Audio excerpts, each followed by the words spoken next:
Patrick Chastenay est professeur en sciences politiques à l'Université de Bordeaux, où il dispense un cours sur les pensées politiques écologiques. Il préside l'association internationale Jacques Ellul, auquel il a consacré nombre d'ouvrages. Il a notamment publié aux éditions La Découverte, collection Repères, Introduction à Jacques Ellul en 2019. Vendredi 12 mai 2023, Patrick Chastenay était à la librairie Ombre Blanche pour la présentation de son ouvrage « Les racines libertaires de l'écologie politique » aux éditions de l'Échappée.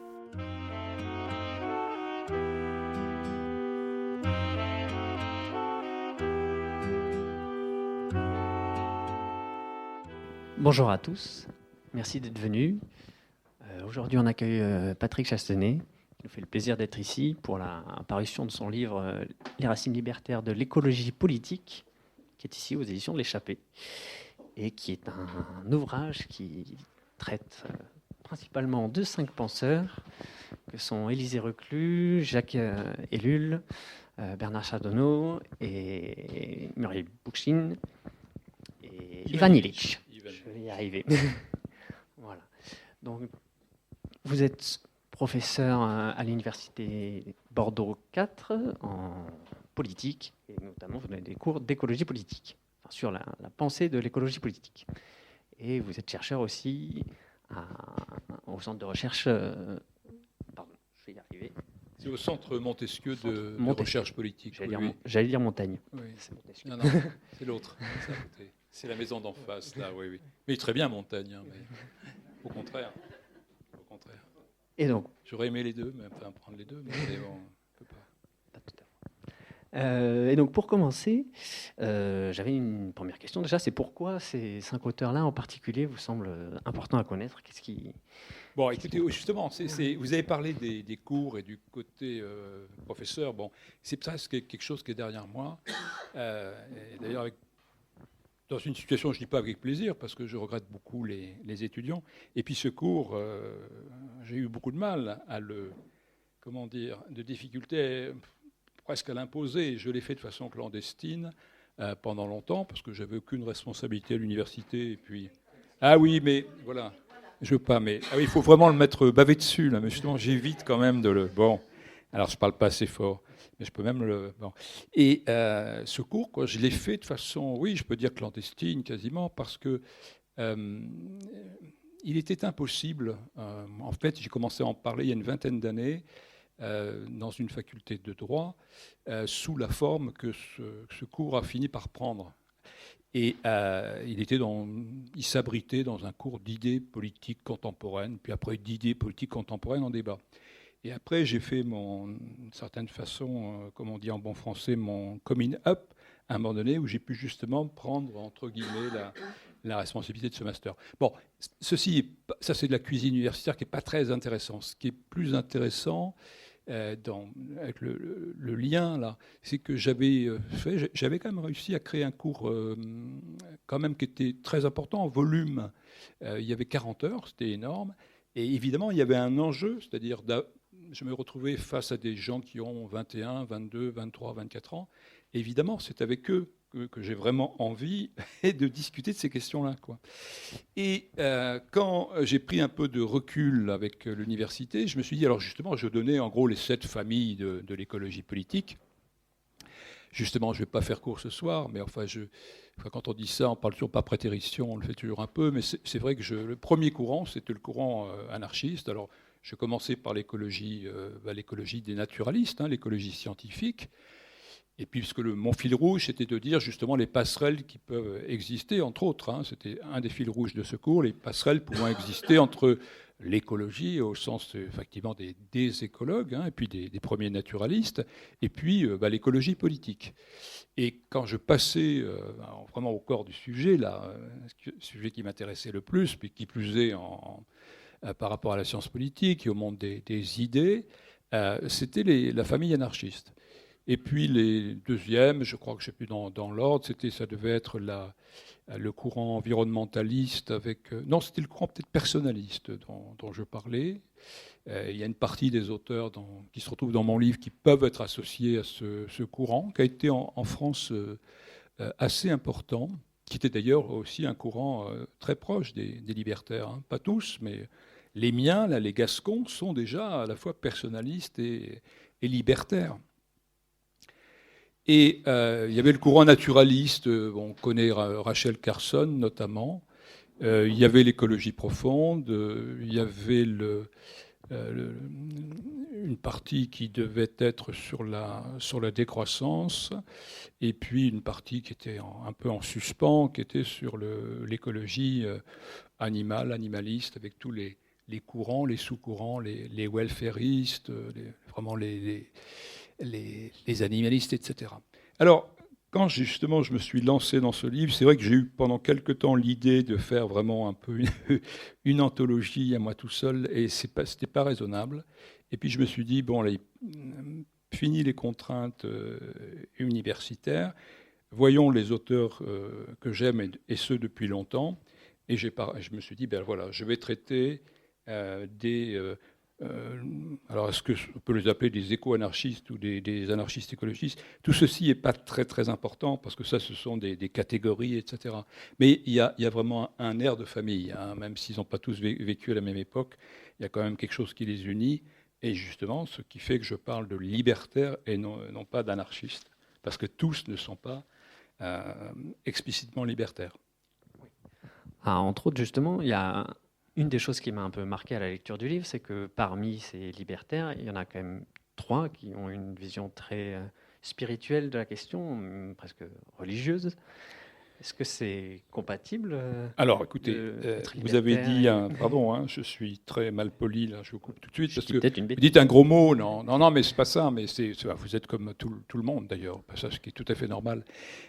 Déjà, vous avez dit spirituel et pas spiritualiste, alors oui, ça c'est déjà bien, parce qu'effectivement, ils considèrent que les préoccupations spirituelles ne sont pas nécessairement des préoccupations religieuses. Hein. Si je vous dis des préoccupations éthiques, vous allez trouver ça très joli et très bien, parce que vous avez un âge où, comme mes étudiants, alors la religion, justement non. Et même Ellul, précisément Ellul, passe son temps à distinguer la foi de la religion. La religion, c'est quelque chose, c'est un peu la coagulation sociologique, c'est des institutions, c'est pas par hasard qu'Ellul peut vous dire que de l'or on a fait du plomb, que le christianisme est la pire des trahisons du Christ, etc. Quant à Charbonneau, il est agnostique, c'est-à-dire que pour le coup, il défend en effet des valeurs spirituelles, parce que si on n'a pas des valeurs, mais encore, il faut s'entendre sur ce que c'est que le spirituel. Une conception de l'homme, une certaine conception de l'homme, une certaine conception de la liberté, le fait d'être pas ravalé à des intestins, une machine, ou d'être une machine à consommer, c'est déjà une préoccupation d'ordre spirituel. C'est dans ce sens-là. Mais alors que la religion, en effet, je crois que pour tous, je dis bien pour tous, sans compter que Reclus, lui, a vraiment totalement rompu.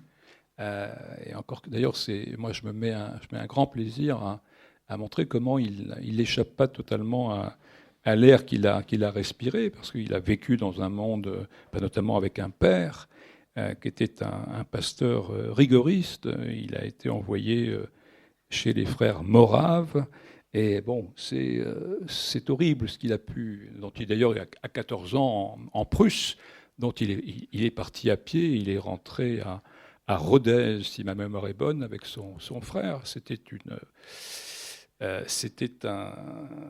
Et donc, alors là, pour le coup, c'était de la religion. Et il l'a rejeté. Non, c'est très important. Mais après, si vous voulez parler des liens avec le christianisme, ça, c'est une autre dimension. Mais ce n'est pas la religion. Et ce n'est pas pour jouer sur les mots. Hein. C'est extrêmement important, parce que si on considère que je fais je ne vais pas vous dire ni Dieu ni maître. Pour Ellul, d'ailleurs, c'est avec, à la limite, c'est effectivement avec Dieu pour lui. Mais ça, il n'est pas le premier, il n'est pas le seul d'ailleurs à combiner l'anarchisme et puis une certaine conception du Christ. Mais Jésus est sans doute, je ne suis pas très original.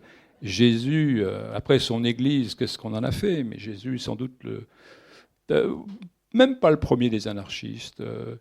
Bookchin, qu'on ne peut pas taxer de religion, hein, parce qu'il a été même élevé dans la haine de la religion par sa grand-mère, qui était une Russe, qui n'était pas libertaire, mais qui était en tout cas russe anti-tsariste, là.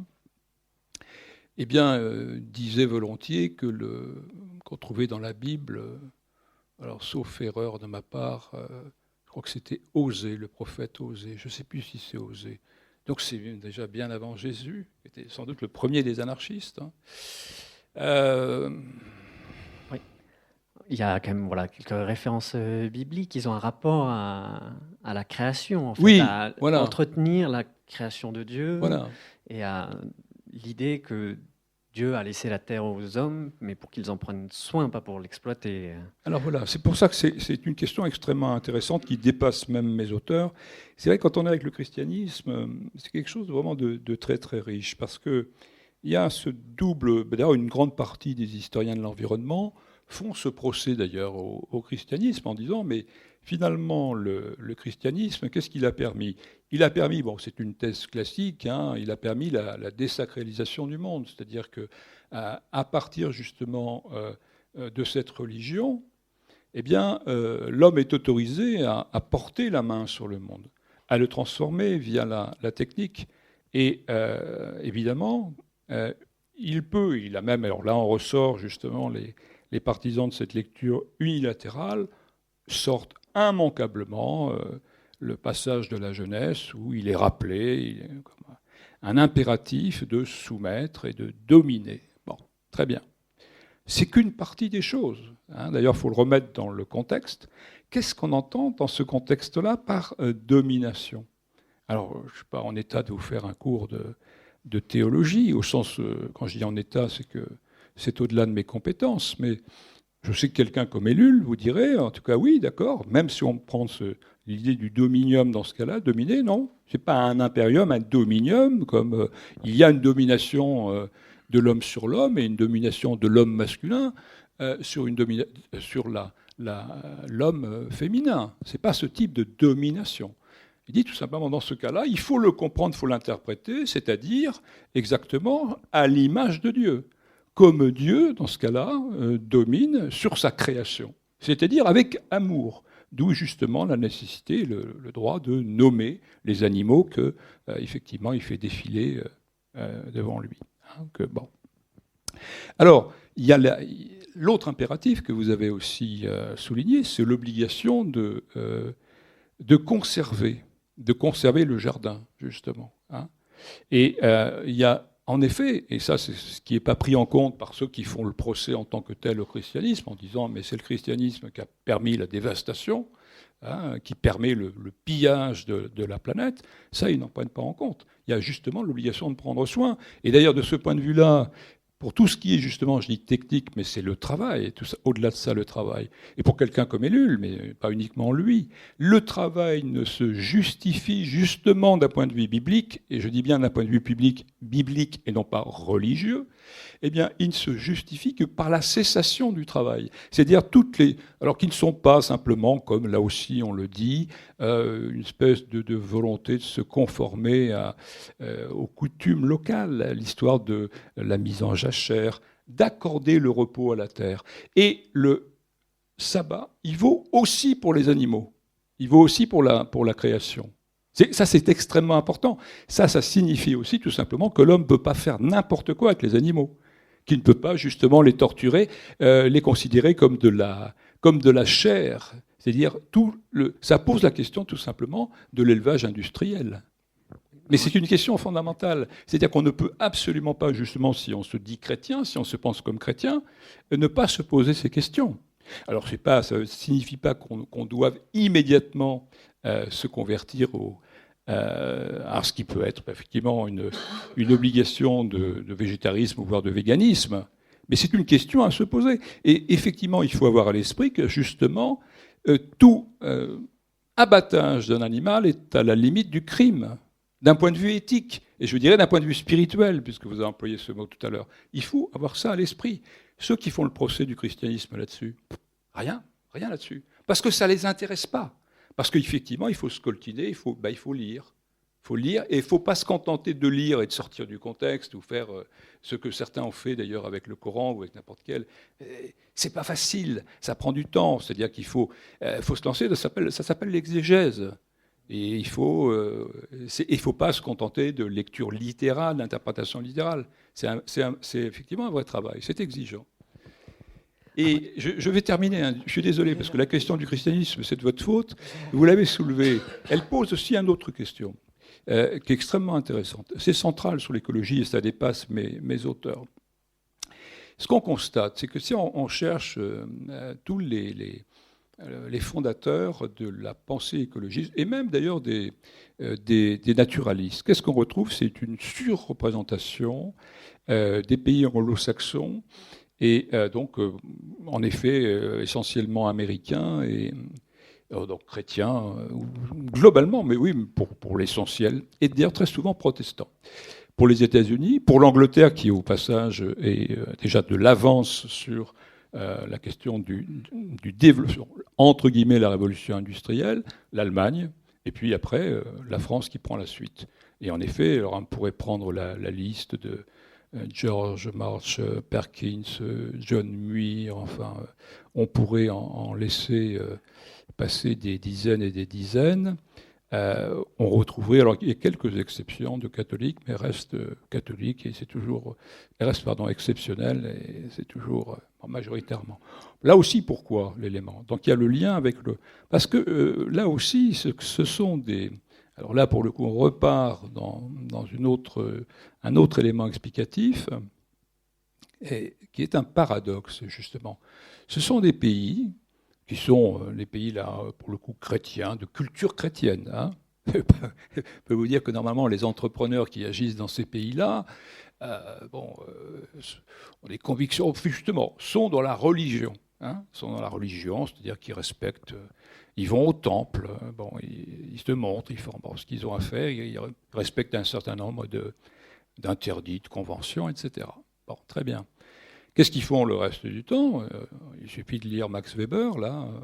Ce sont donc des entrepreneurs capitalistes. Bon. Et en effet, qu'est-ce qu'ils font? Eh bien, justement, pour le coup, ils exploitent la nature, et ils l'exploitent jusqu'au bout. Et c'est là, c'est-à-dire qu'on l'est pour le coup dans la révolution industrielle, etc.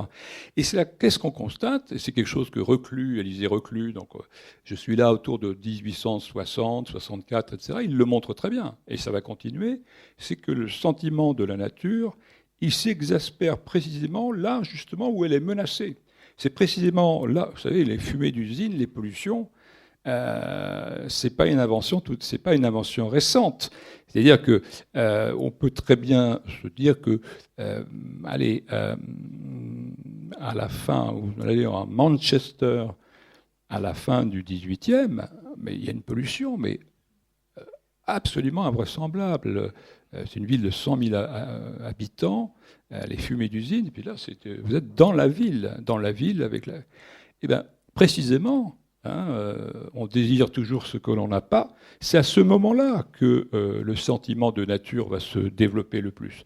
Et c'est à partir de ce moment-là, d'ailleurs, vous avez un autre fondateur, mais lui qui n'a rien de libertaire, en Angleterre, qui est vraiment très connu dans le monde anglo-saxon et principalement chez les naturalistes, c'est White, Gilbert White, avec son histoire naturelle, là.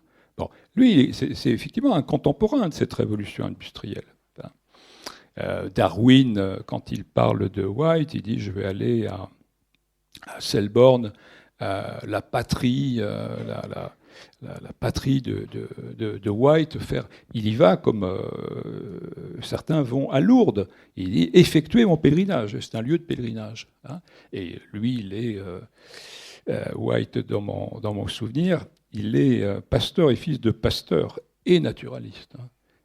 Donc il y a en effet un lien, hein, mais c'est un lien complexe. Et on ne peut pas se contenter de la thèse archi-rebattue, les origines de la crise écologique, là, d'un autre White, hein, qui n'a strictement rien à voir, là, de l'article publié dans la revue Nature de 67, là, qui impute justement au christianisme, et peut-être un petit peu non, surtout au christianisme, la crise écologique. Non, c'est un peu court, hein, même si ça... Oui. Alors, du coup, un des points sur lesquels, au contraire, peut-être ici se rejoignent globalement tous, on va dire, pour expliquer les origines des problèmes écologiques, c'est la technique.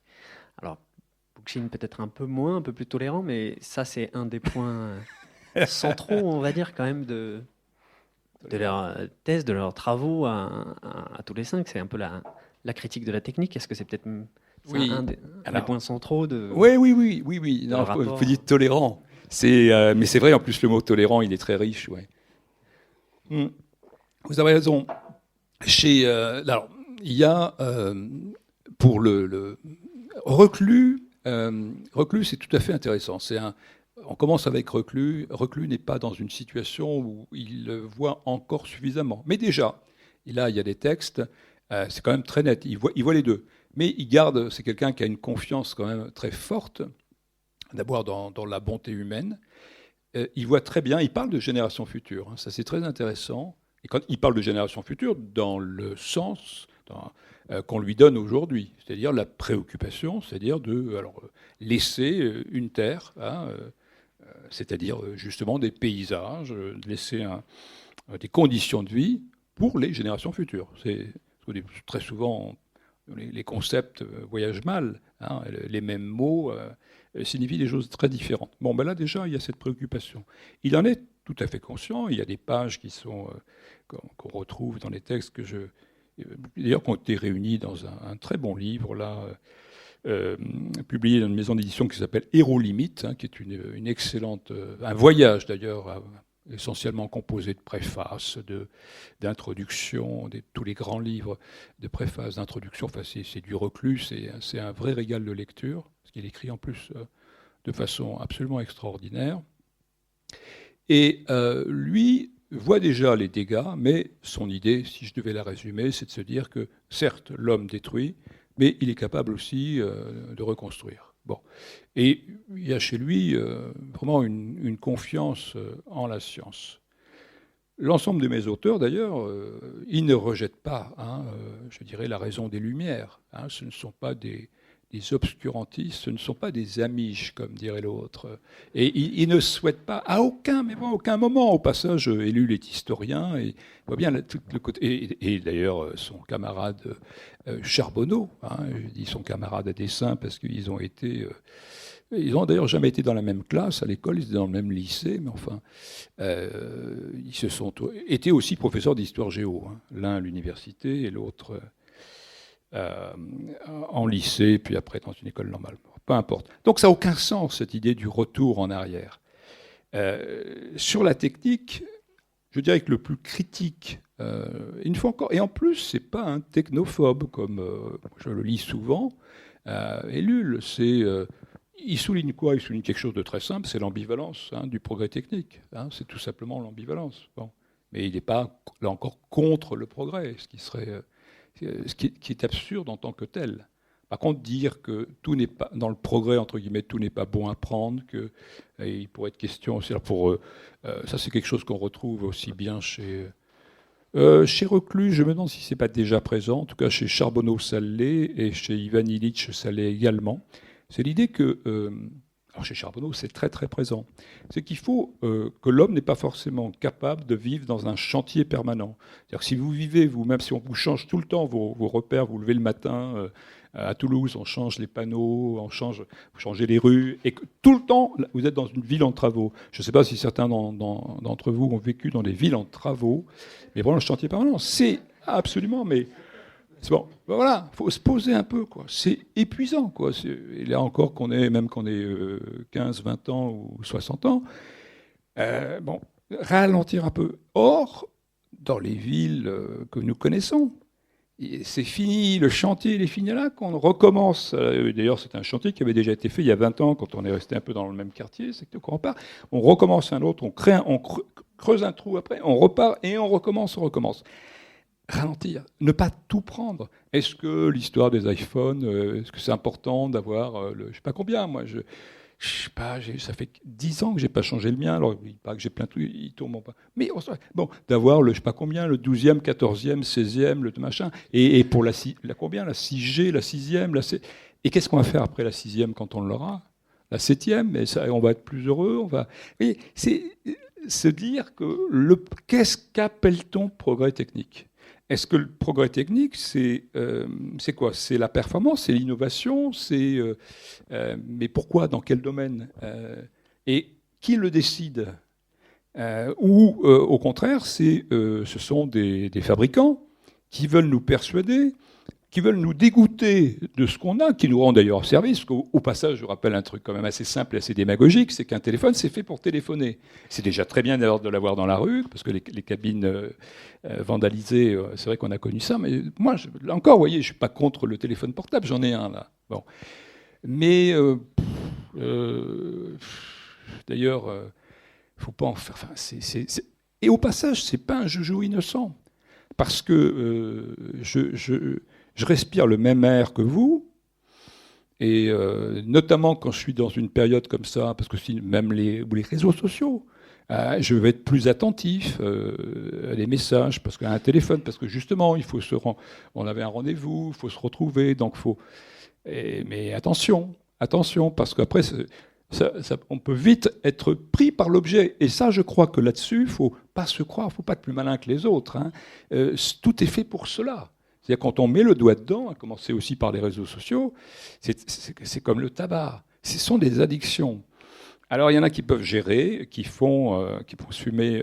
Moi je peux pas. 1 ou 2 cigarettes par jour, ou on prend un cigare. Bon, je sais pas.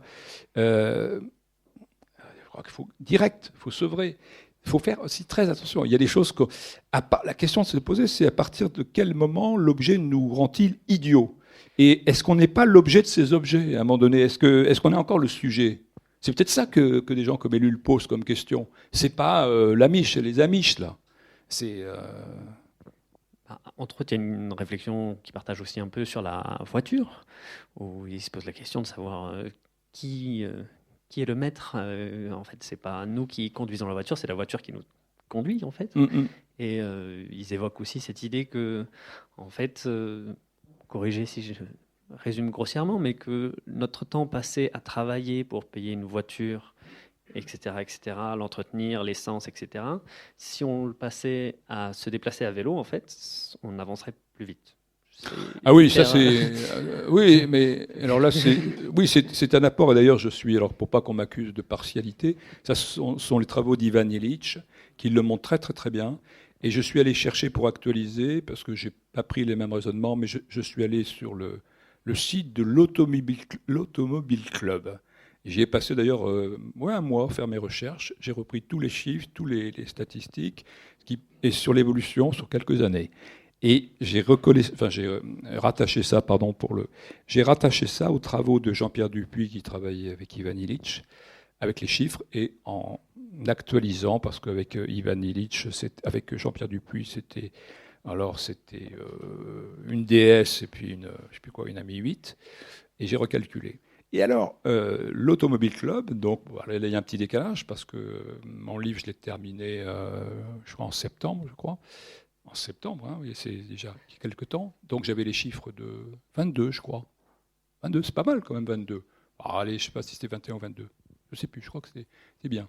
C'est ahurissant. Pour une voiture moyenne en faisant 9000 km à l'année, il faudrait vérifier parce qu'à l'oral, je n'ai pas toujours mes moyens, puis je ne suis pas vraiment un ordinateur, loin de là. Et puis j'essaie de mémoriser pas mal de chiffres dont je voulais parler aussi. Ça tourne c'est 5008, 6000 peut-être par an. Attention, c'est le coût moyen hein, sur une voiture, quoi que vous fassiez, donc qui intègre tout. Les réparations, c'est-à-dire l'amortissement, les amendes, stationnement, carburant, tout ce que vous voulez. C'est une moyenne.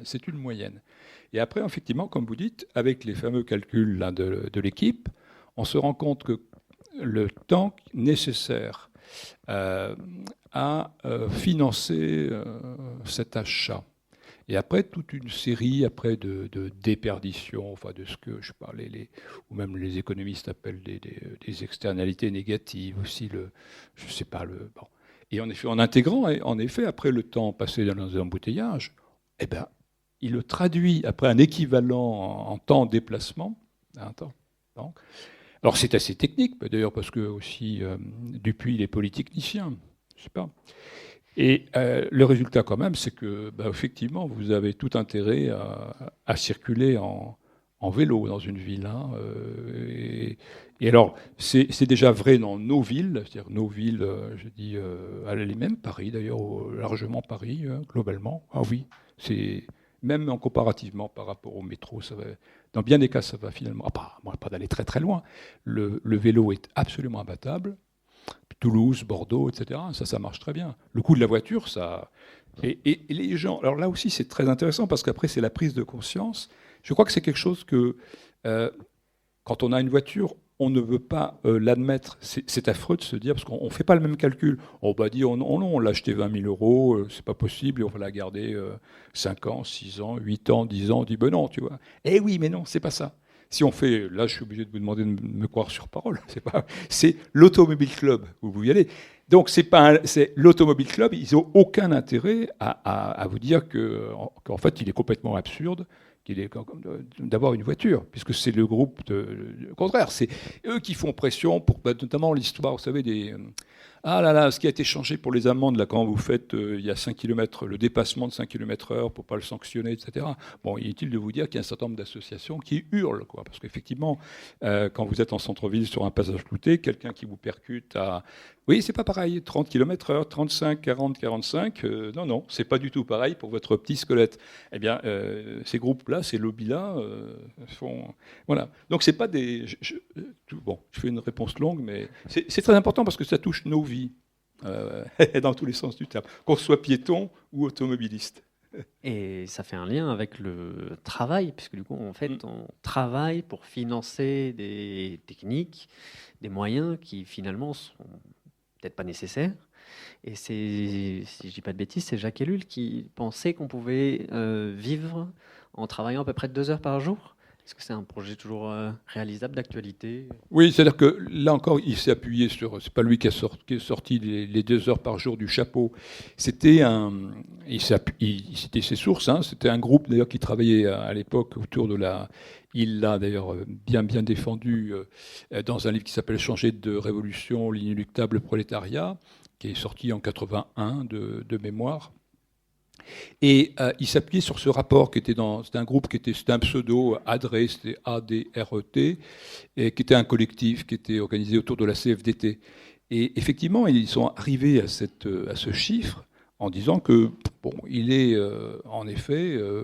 alors, là, en effet, ce n'était pas tous les travaux, mais toute une série. C'est pour ça que vous voyez, au passage, qu'il n'est pas technophobe.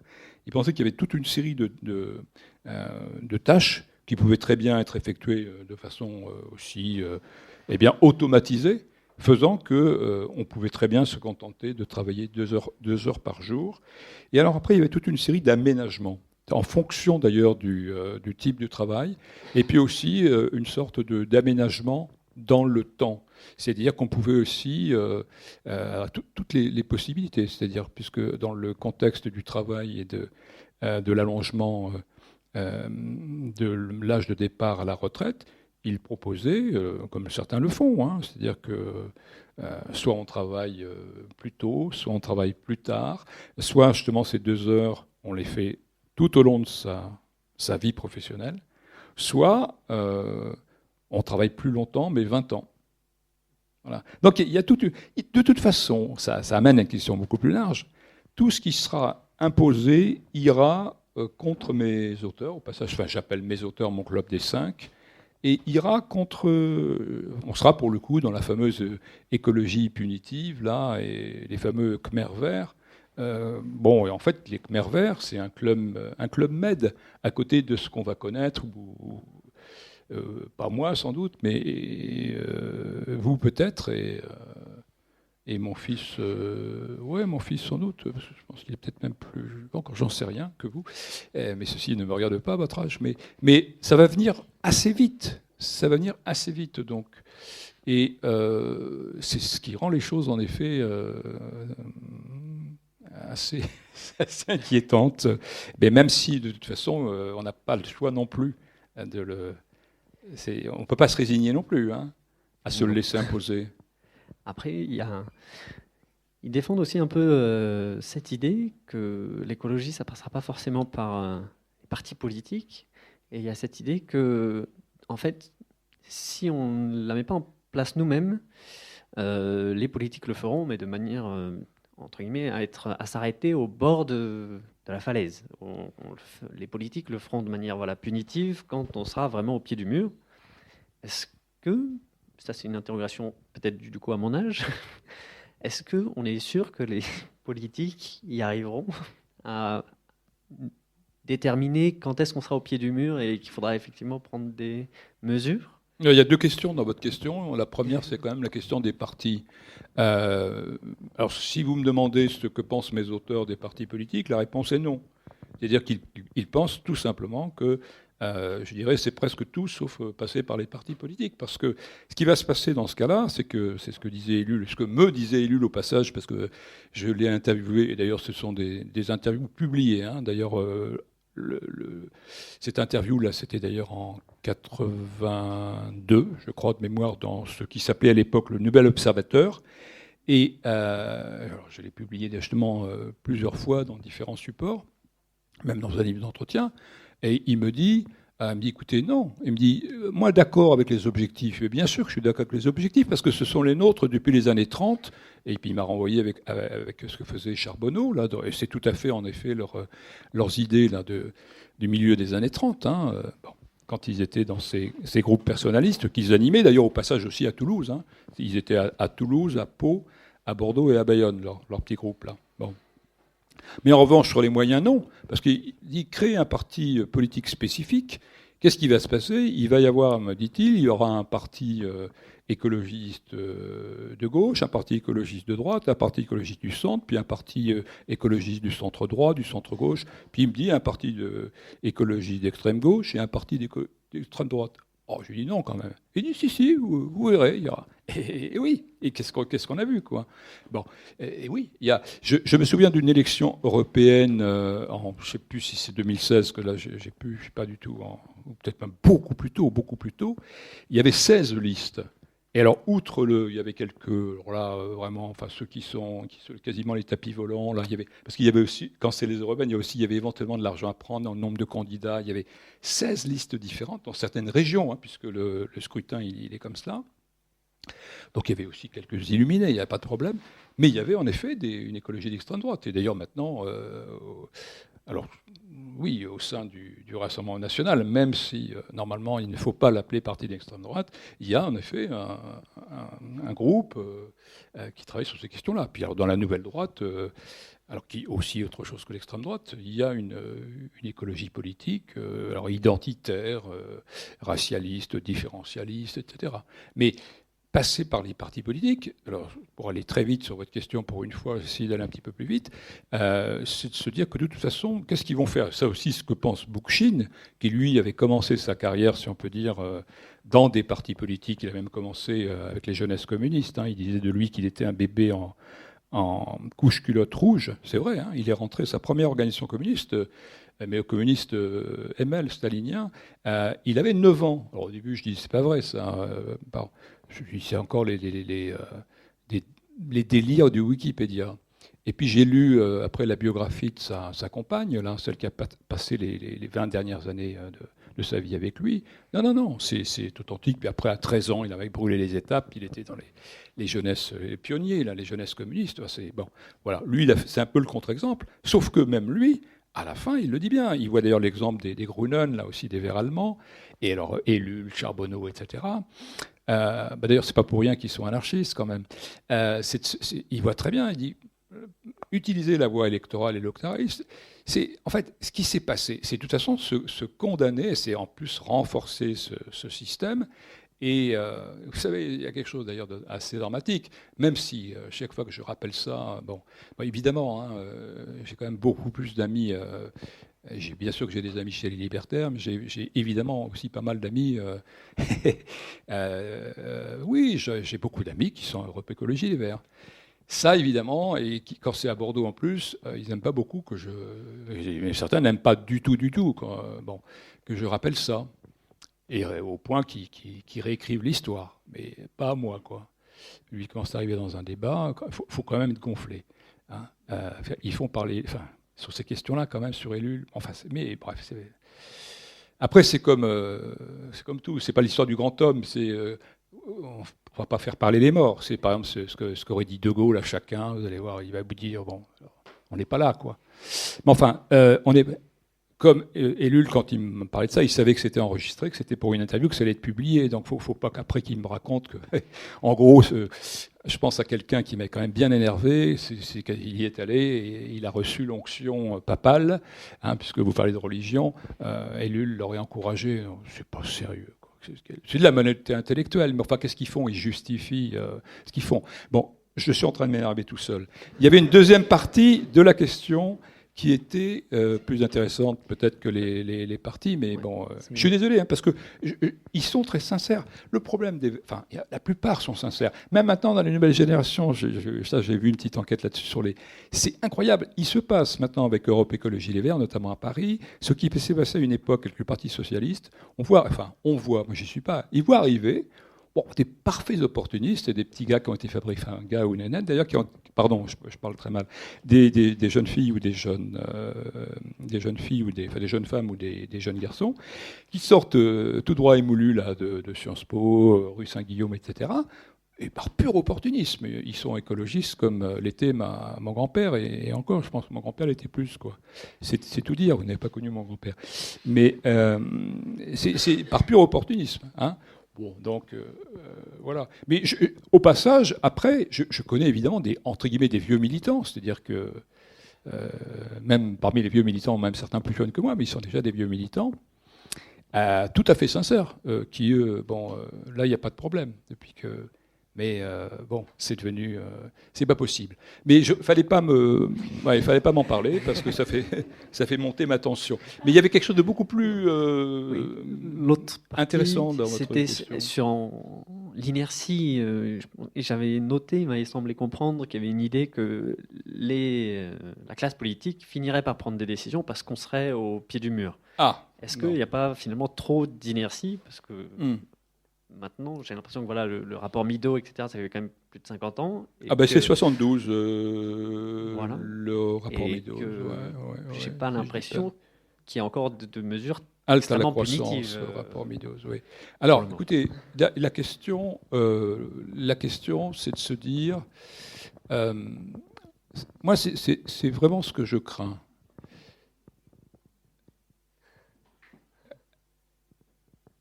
Moi, ce que je crains, c'est que si on ne parvient pas, quand je dis on est comme disait, je ne peux pas le dire là, mais nous, c'est-à-dire nous tous, c'est-à-dire que sinon on n'est pas là. Hein. Je veux dire, si je suis là, je ne fais pas de livre et vous n'êtes pas là à m'écouter et à me poser des questions bientôt. Je n'ai pas de réponse toute faite, mais je dis simplement, c'est qu'on n'a pas d'autre choix. Ce qui va se passer, je crois, ce que je crains et ce que je crois, et c'était déjà des inquiétudes qui étaient des inquiétudes notamment deux de mes auteurs, Bernard Charbonneau et Ivan Illich. C'est pas uniquement d'air pur qu'on va manquer, on va manquer de liberté. On a déjà eu, alors je pense que d'ailleurs le modèle qui risque de s'imposer, c'est entre guillemets un modèle à la chinoise. Hein, c'est ce qu'on trouve dans la dystopie, d'ailleurs dans toutes les dystopies. Hein, d'ailleurs, moi je suis venu à l'écologie en 72 avec... c'était d'abord moi j'avais plutôt des préoccupations libertaires, mais avec Soleil Vert. Hein, avec Soleil Vert. Bon. Oui, c'est ma génération. Je l'ai vu quand c'est sorti. Bon, j'avais, je ne sais pas combien, 17 ans, je ne sais plus combien, 55, 17. Ça marque quand on a 17 ans, ce genre de choses. Il y a beaucoup de choses qui marquent quand on a 17 ans. Mais ça m'avait vraiment marqué, quoi. Et ce qui va se passer, donc c'est Black Mirror, la dystopie, une série télévisée. Et il y aura... Ça sera peut-être à la chinoise, c'est-à-dire une surveillance des populations, des systèmes de notation sociale en permanence, et puis un régime parfaitement autoritaire qui va, de façon autoritaire, allouer l'ensemble des ressources rares. Ça, c'est le modèle. Attention, c'est trop facile, c'est le problème des dystopies. On nous montre quelque chose, c'est un repoussoir, puis on dit après, oh ben non, c'est cool, vous avez vu, c'est joli, la place du Capitole, tout va bien, on respire, tout va bien, et puis encore des coins magnifiques à la campagne. Oui, d'accord. Sauf que, puis c'est pas pour nous, parce que nous, c'est une démocratie, ça n'arrivera jamais. Oui et non, parce qu'il y a quand même une chose. C'est le moment d'ailleurs où je réécrivais ma conclusion qui n'était pas à la hauteur. C'est quand même tout à fait symptomatique de ce qu'elle aurait dû être. Symptomatique quand même de retrouver qui parle de sobriété. Je me souviens avoir vu, comme certainement beaucoup d'entre vous, des encarts publicitaires, c'est remarquable, financés, et des pages entières de magazines. C'était Total, Engie, Suez, et puis bon, je ne sais plus lesquels, qui appellent à la sobriété. Il faut quand même avoir à l'esprit que ces groupes l'ont fait dans le passé, l'ont fait encore aussi d'une façon, après, même plus ou moins grossière, des fois subtile, des fois tout ce que vous voulez, qui appellent justement finalement, et qui nous poussent à de la surconsommation permanente, et qui nous font la leçon, et qui nous appellent à la sobriété. Et le gouvernement. D'ailleurs, depuis hier, on a compris d'ailleurs sur quoi ça repose. En gros, c'est, comme l'avait dit l'autre, dans notre temps, avec Sarkozy ou Juppé, bon, ça commence à suffire, l'écologie, ça commence. Bon. Et là, c'est pareil. Pourquoi c'est fait ? Pourquoi c'est fait ? Le rappel à l'ordre, c'est que c'est bien gentil, je suis désolé, mais c'est pas souscrire à une vision dépassée de la lutte des classes, que de rappeler, en effet, que d'ailleurs au passage, l'écologie sans lutte des classes, c'est du jardinage, comme le dit très bien un slogan célèbre, qui n'est pas de moi. Mais là, on dit, c'est fini, c'est la fin de la récréation, l'écologie c'est bien gentil, mais écoutez, les autres, malheureusement, ils ne sont pas écologistes, et pendant ce temps-là, le commerce, la production doit reprendre ses droits. Hein. Donc, hop, on met ça sous le coude. J'ai pas compris. Moi, au mois de juillet ou d'août, on m'avait dit il fallait qu'on se serre la ceinture, il fallait pas chauffer, qu'il y avait urgence, que tout brûlait. Et puis là, maintenant, on dit non, il faut repartir parce que non. Mais là, vous voyez, est-ce que c'est de la malveillance ? Est-ce que je suis malhonnête ? Est-ce qu'on habite dans le même monde ? Je me pose la question. Est-ce que j'ai l'esprit mal tourné ? Est-ce que je cherche de la polémique facile ?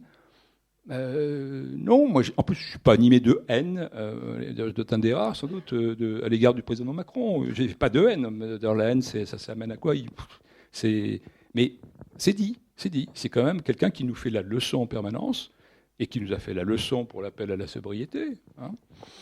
Il y a un panneau, je trouve remarquable, enfin, c'est pas un panneau, c'est un dessin non, c'est une photo d'un panneau, c'est absolument extraordinaire.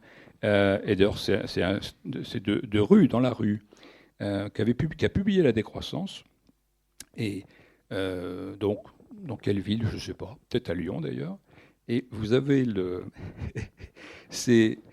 donc vous avez un panneau publicitaire, comme il y en a dans un certain nombre de villes, vantant je ne sais quel produit à la noix, là.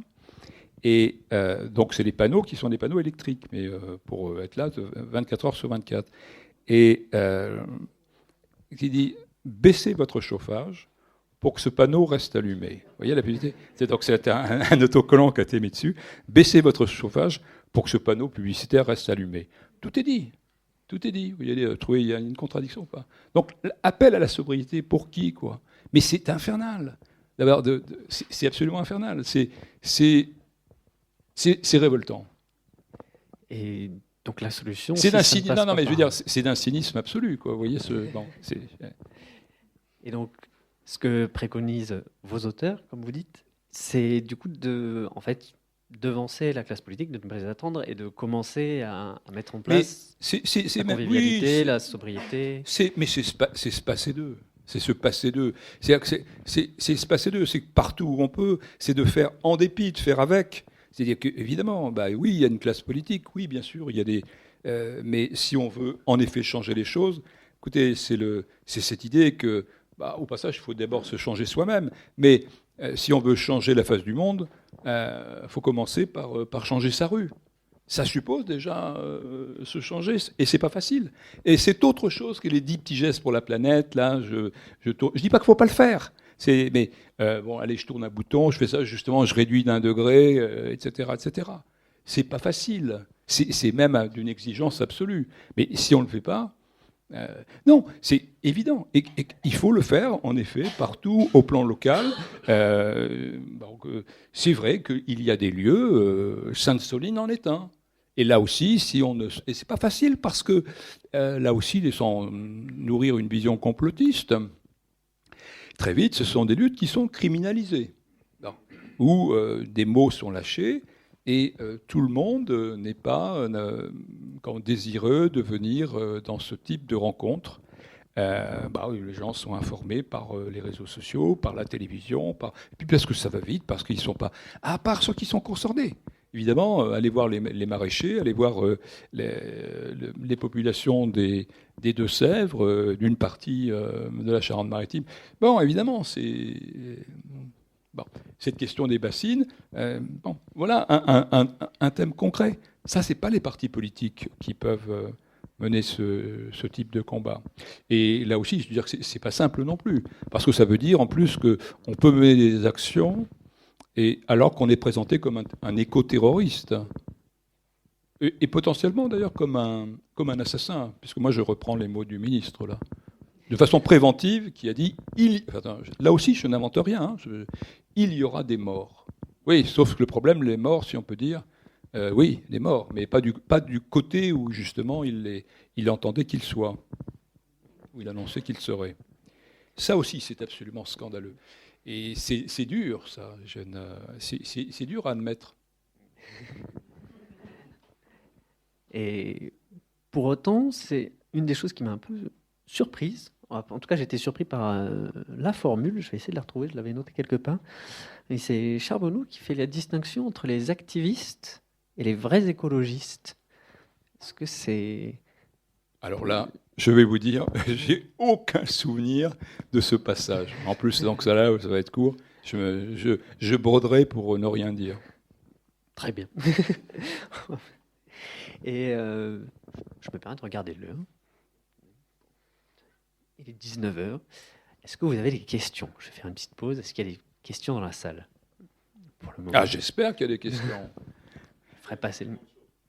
Ah ben oui, hein, je parle beaucoup. Hein. En fait, je suis un timide. Donc, comme je suis vraiment timide, même si ça se croit pas et que ça se voit pas forcément, qu'est-ce que je fais? Et c'est une stratégie classique. Hein, les timides, ou ils parlent pas du tout, ou alors, voilà, c'est ce que j'ai fait ce soir.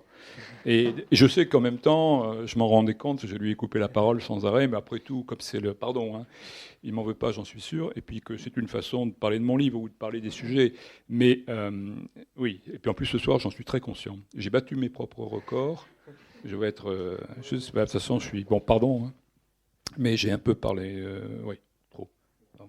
Mais bon. Aucun souci. Voilà, donc c'est dit. Oui, ah oui, et puis il l'est dans les deux sens, lui. Oui, mais donc, c'est pas un fondateur. Ah, mais pas loin, c'est ça que vous dites. Si, ah oui, vraiment. Oui, oui. pour vous. Oui, pour moi, c'est même le. Oui. Alors, il est, pour moi, il est tout à fait emblématique. C'est vraiment d'ailleurs celui qui me touche le plus à bien des égards, parce que il est contemporain d'ailleurs de la doctrine anarchiste, au sens qu'il y participe, c'est-à-dire à son élaboration. Hein. D'ailleurs, il était avant tout républicain, il a été communard, et alors il a évidemment fréquenté Proudhon, il a été ami de Kropotkin, bon, il a fréquenté Bakounine aussi. Donc, il est là à la naissance de l'anarchisme. Hein. Il est... Marx le détestait d'ailleurs. Enfin, les frères. Et à un moment donné, il y a un texte de Marx qui dit je vois la face hideuse des frères reclus. Ce qui est absolument, alors là, d'une injustice, et c'est tout simplement faux. Il a été photographié par Nadar. Nadar, l'ami de Baudelaire, celui qui a photographié tous les... Bon, Sarah Bernard, enfin bon, Salomé, enfin bon.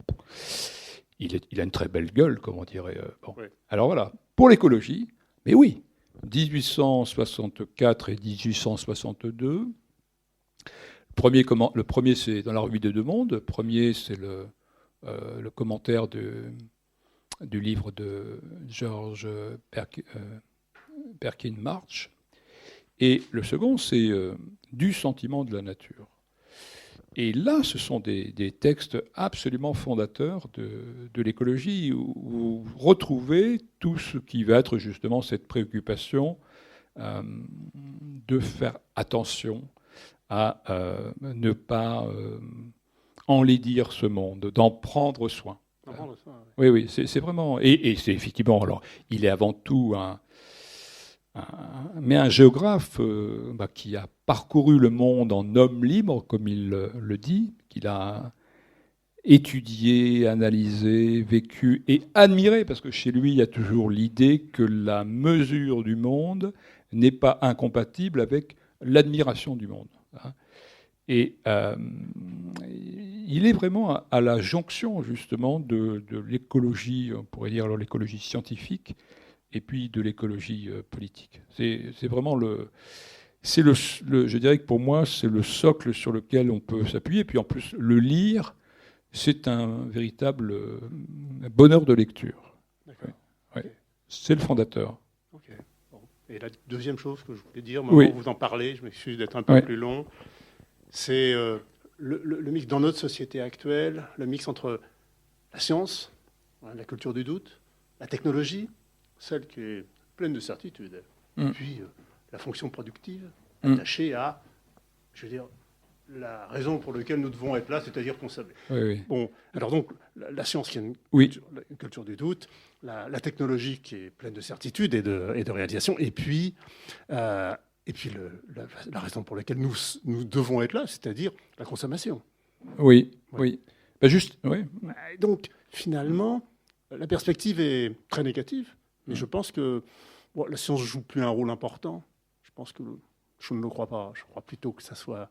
Et puis, on oublie toujours que dans la science, il y a toutes les sciences humaines qui sont une énorme forme de pensée qui attaque le plus complexe, alors que, je ne veux pas diminuer l'astrophysique ou les autres choses, mais par contre, la surconsommation, les certitudes sont là, et la façon de compter. Ce qu'est la richesse de l'humanité est là, malheureusement.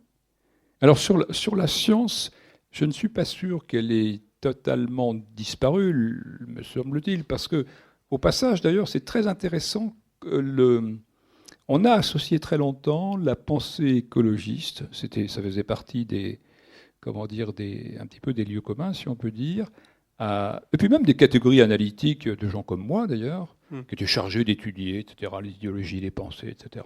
Bon, de dire, mais ce sont des mouvements qui... Et je repense d'ailleurs à une de mes définitions que j'avais données, parce qu'il fallait toujours définir, c'est ce que fait le scientifique, entre guillemets, même dans les sciences humaines et sociales, les sciences molles, définir de quoi on parle. Et je pense que alors j'avais fait une espèce de définition à rallonge, là, on pouvait en rajouter à chaque fois, comme une espèce de Lego, là, ou comme des wagons accrochés à un train. Et j'avais mis justement une certaine défiance à l'égard des sciences et des techniques. Et vous prenez Greta Thunberg, c'est très révélateur. Vous prenez le film Don't Look Up. J'ai fini par le voir. Bon, on l'a téléchargé, un copain, là, paf. Tac, j'ai regardé ça. Bon, quel est le thème ? Le thème, c'est que pendant que les gros beaufs, là, qui sont visiblement montrés comme des espèces d'électeurs de Trump, et encore pire, quoi, vraiment des bourrins, mais alors comme Don't Look Up, c'est des gentils scientifiques, enfin, pour la plupart d'entre eux, qui disent attention, là, cette fois, on plaisante pas, quoi. Et puis une autre image de la science, mais la science dévoyée, mercantile, c'est-à-dire ceux de la Silicon Valley, qui disent bon, de toute façon, on va péter le météorite, et puis après, sauf qui peut la vie, les ultra riches, là, etc. Hop, ils vont aller sur la fameuse planète où on pourra. Bon, c'est ça l'histoire. De toute façon, il fallait la voir, cette fable. Mais attention sur la science. Donc là, la science, c'est plutôt de dire, mais moi, je reprends le discours de Greta Thunberg et son orchestre, c'est de dire, mais attention, les scientifiques nous le disent depuis des années, les scientifiques, et vous, hommes politiques, qu'est-ce que vous faites ? Vous faites du blabla, ça sert à rien, etc., etc. Écoutez les scientifiques. Donc la science, elle peut servir. Bon, ça, c'est le premier point. Sur la consommation, écoutez, c'est très simple. Notre monde, tout notre monde tourne justement sur... C'est-à-dire que c'est comme une espèce de coureur fou là, qui a perdu l'équilibre. Vous coupez ce nerf. D'ailleurs, au passage, c'est la publicité, parce que parmi les chiffres que j'ai essayé de mémoriser ce soir, je sais toujours, c'est ça qui fait tourner. Et d'ailleurs, parce que j'ai même anticipé une question, mais je vais peut-être vous laisser me la poser, vous me direz quand c'est fini.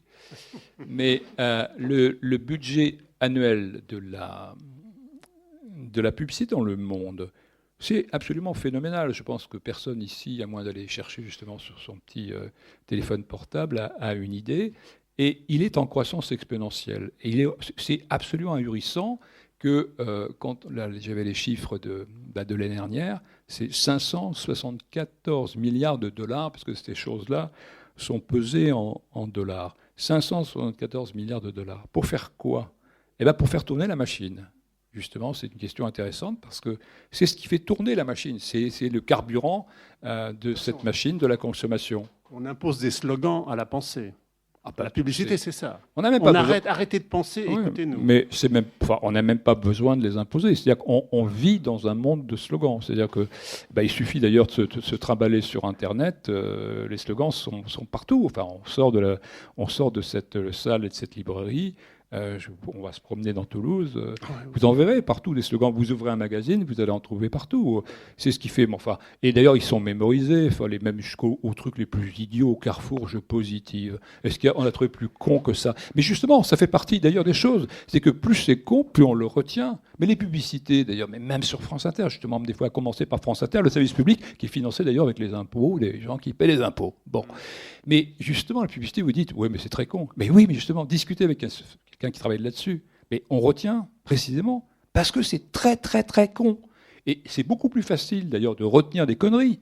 Bon, écoutez, moi, je l'ai jamais vu à la télévision. L'autre abruti avec ses baskets blanches et qui a invité, qui invite des gens qui racontent que l'électricité, les Égyptiens dans les pyramides, ils avaient déjà l'électricité mais si sur le Hanouna, Cyril Hanouna. Bon, mais c'est pareil, c'est la même chose, c'est la même chose, mais c'est la même chose. C'est la même chose. C'est que plus c'est con, plus ça marche. Comme l'autre disait en matière de propagande, le vrai pour le coup, là, Goebbels, plus c'est gros, plus ça passe. C'est la même démarche. Publicité, propagande, c'est exactement la même chose. Nous vivons dans un monde, c'est exactement la même chose. Il ne faut pas, d'ailleurs, la propagande, c'est quoi? C'est uniquement, d'ailleurs, l'invention est la même. Ceux qui l'étudient, d'ailleurs, sont les mêmes. Ceux qui s'en servent sont les mêmes. C'est la même chose. Ils peuvent vous vendre un président comme ils peuvent vous vendre un paquet de lessive. Enfin, Édouard, ce sont des classiques, ça. C'est des choses. C'est la même chose. C'est la propagande. Mais ce n'est pas au sens péjoratif. Nécessairement. Il ne faut pas s'imaginer que la propagande, il faut le réduire à un régime autoritaire, que c'est Hitler et compagnie. Non, malheureusement, nous vivons dans un régime où il y a de la propagande tous les jours, tout le temps. Et nous échappons très difficilement à la propagande. Hein. Je vous pose une question, si vous voulez bien. Moi, j'ai une question sur l'utilité politique. Vous avez parlé à plusieurs reprises de la nécessité d'intervenir dans une situation d'urgence écologique, et vous l'avez évoqué dans la question de savoir si les politiques pourraient mettre en place des processus de limitation.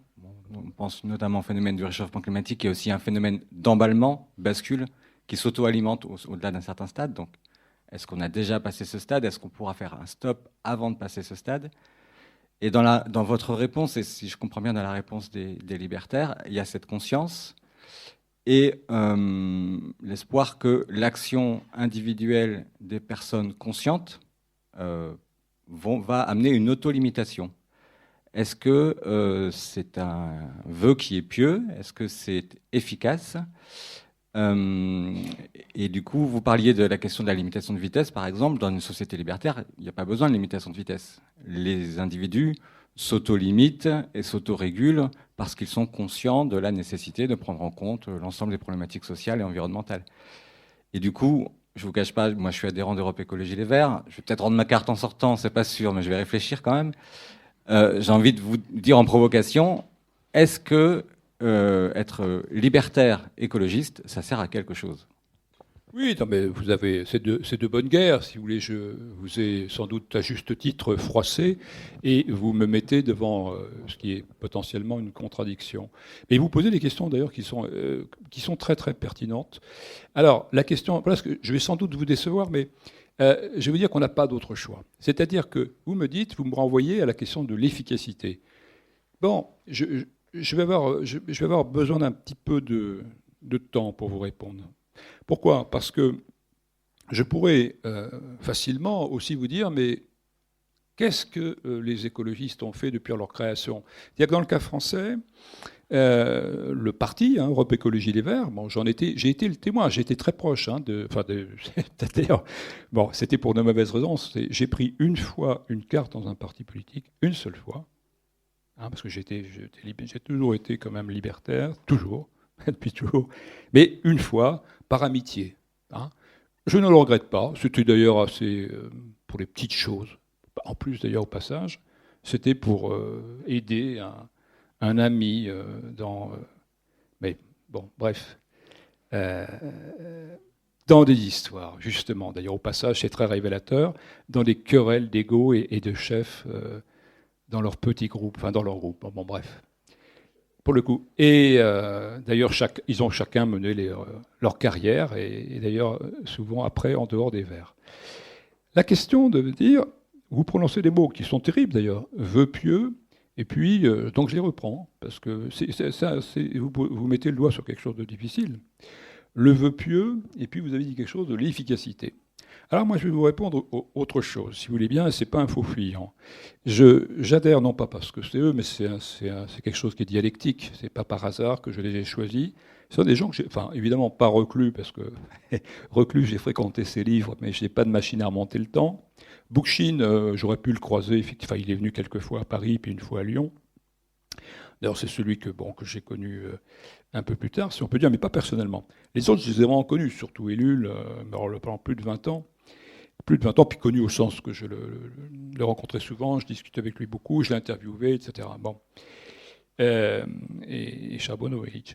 Si vous voulez, pour ces auteurs-là, il y a quand même un point commun, c'est la question du possible et de l'impossible, et surtout la question justement de l'efficace et l'inefficace. Eh bien, c'est une question qui passe après la question du juste et de l'injuste, et la question, tant pis, je le dis, du bien et du mal. Oui, je l'assume, puisqu'on a parlé du spirituel. Je veux dire, moi, je ne suis pas du tout sûr que ça va marcher. Je vais même vous dire une chose, les hommes étant ce qu'ils sont, la société anarchiste, elle n'est pas de ce monde.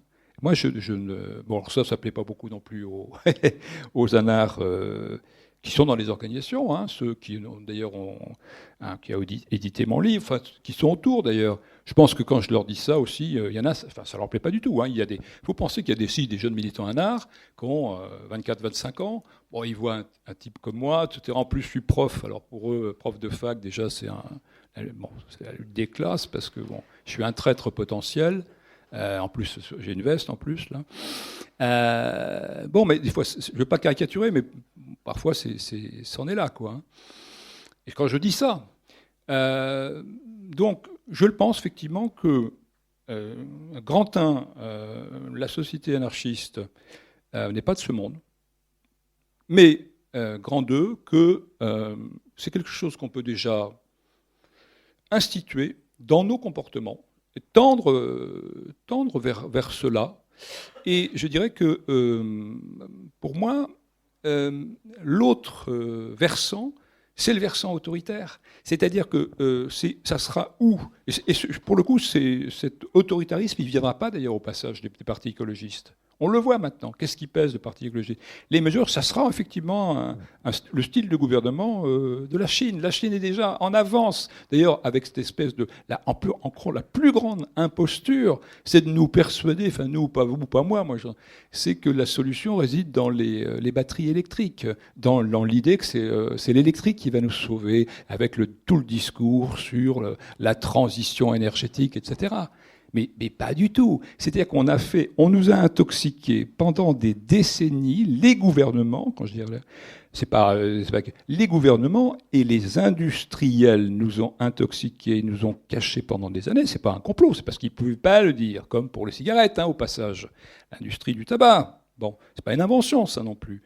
Ils nous ont caché toute la pollution de leur propre industrie. De la même façon que maintenant, on nous cache je dirais toutes les pollutions créées, alors tant pis, oui, par l'éolien, par le solaire et par l'électrique. Et par l'électrique. L'histoire des voitures électriques, c'est absolument délirant sur les batteries. Pourquoi ? Parce que la seule chose qu'on ne veut pas dire, et je pense que pour moi, je ne sépare pas l'idée d'être justement libertaire et d'être justement, de se poser la question de la limite et d'être dans une démarche de décroissance. Et en effet, je revendique, je préconise la décroissance, sans être un ayatollah, sans être un Khmer vert.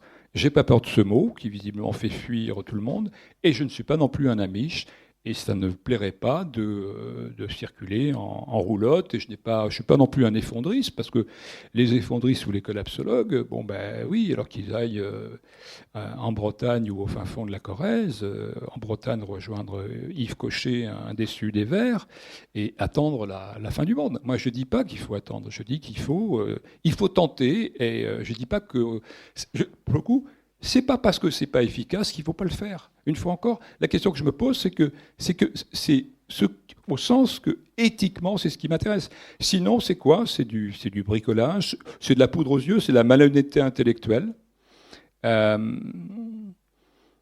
C'est de la diversion. C'est de la diversion.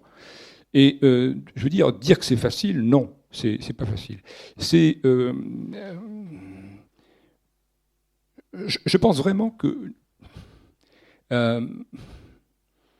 oui, je pense vraiment qu'on peut pas faire autrement, que l'autre issue, et c'est vraiment un choix qui est d'autant plus terrible qu'on nous rappelle justement qu'on raisonne en termes d'urgence, hein, l'urgence écologique, puisque c'est aussi, d'ailleurs, ça fait partie aussi des groupes, hein, parce que au passage, quand on regarde d'ailleurs les membres, vous savez, les membres, les écologistes au sens général, les écologistes politiques au sens du parti, j'étais là il n'y a pas longtemps pour en parler dans un...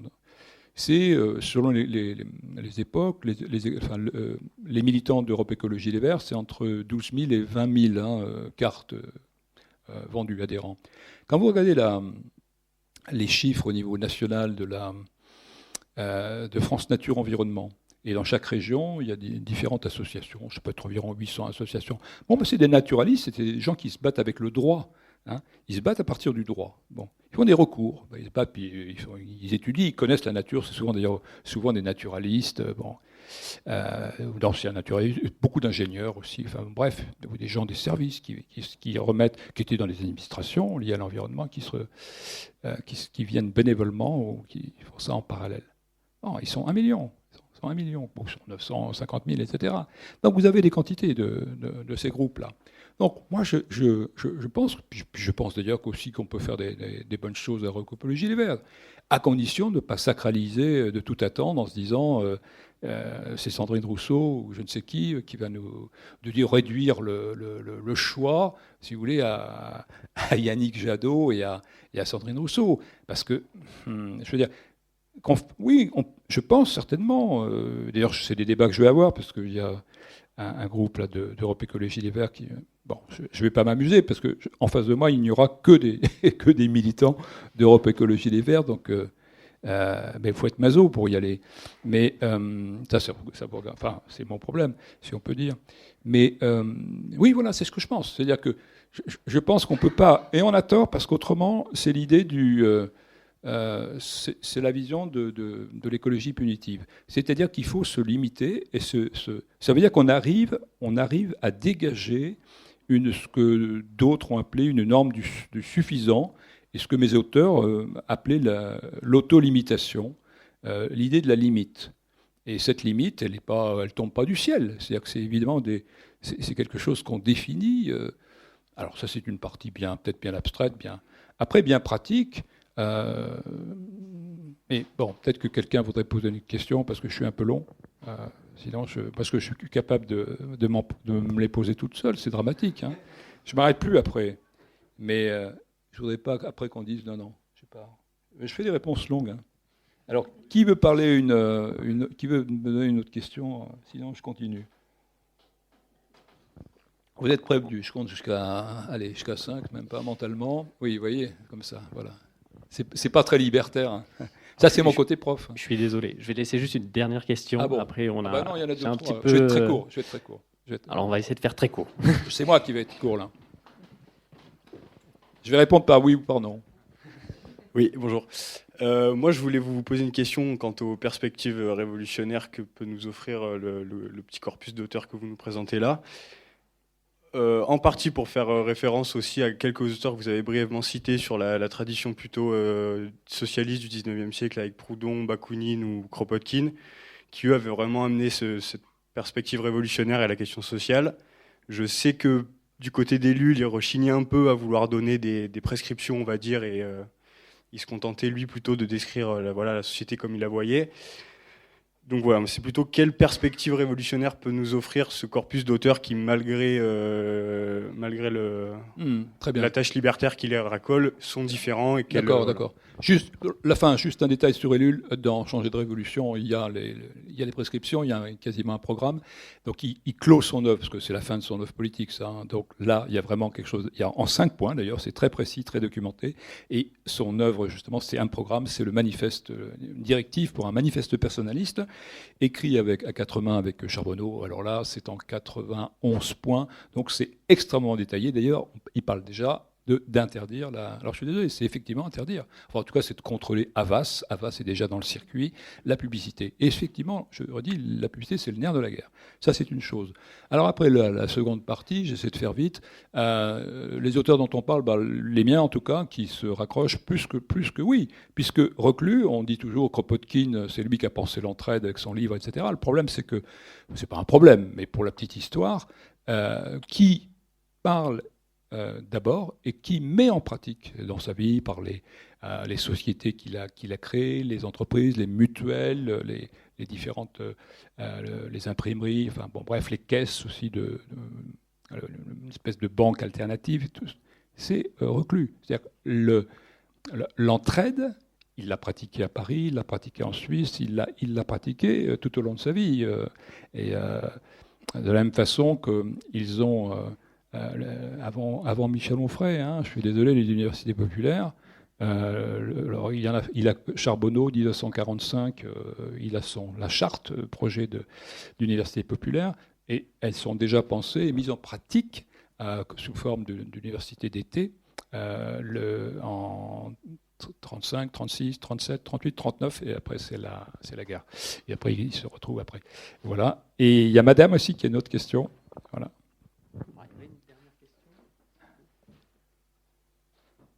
Non. Bon. Voilà. Eh ben, très bien. Désolé, hein, j'essayais d'être rapide pour la dernière question. Bon, c'est parfait. Voilà. Ben, merci. Merci de votre. Merci Patrick. Merci de votre écoute. Merci. C'est gentil. Et merci à tous d'être venus, de nous avoir écoutés. Merci. Vous venez d'écouter Patrick Chastenay à l'occasion de la parution aux éditions de l'Échappée de son livre « Les racines libertaires de l'écologie politique » lors d'une rencontre à la librairie Ombre Blanche vendredi 12 mai 2023, réalisée et mise en onde par Radio en collaboration avec Radio Plus et Radio Terre.